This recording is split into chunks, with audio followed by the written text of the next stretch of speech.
Duchovia, čarodejnice či vlkolaci. To všetko a ešte kopu iných prekvapení zažili tí, ktorí ani tento rok nevynechali známy Halloween na Kežmarskom hrade. A my sme tam opäť zavítali s detskými redaktormi. Jedna, tak!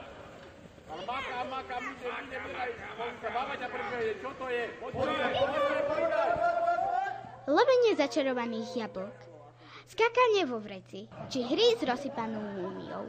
Aj také boli súťaže počas Halloweenu na hrade. Všetky deti, všetky strašidielka musia byť veľmi, veľmi šikovné a zručné, aby sa dostali až na koniec súťaži a získali sladkú odmenu. Medzi desiatkami masiek sme si niektoré vybrali a niečo sa ich opýtali. Aká si maska? Pavúk. Biela pani. Ja som hradný čarodej. Kto ťa líčil? Moja mamka. Príprava mi trvá asi pol hodinku a vybielila som sa bielou farbou na textil. Koľkýkrát si už na Halloweene? Po prvýkrát? Fúha, no tak to ja vážne neviem. Asi tak 4. krát, neviem. Každý rok chodím. Halloween sme si pripravili už 8-krát na Kežmarskom hrade. A ako každý rok tu máme pripravené rôzne súťaže pre naše malé strašidielka a čarodejnice. Minulý rok ste tu mali aj nejakú ochutnávku jedál. Bude aj tento rok?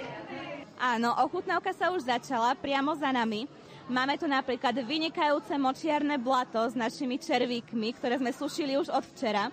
Ďalej tu máme čarodejkyné oči, alebo napríklad lebku alebo kostru grofa Drakulu. A čo to vlastne Halloween je?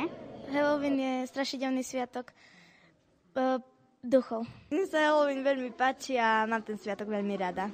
To je taký ekvivalent sviatku všetkých svätých a my sme prví teraz na svete, lebo všetci ostatní budú ostávať až o týždeň.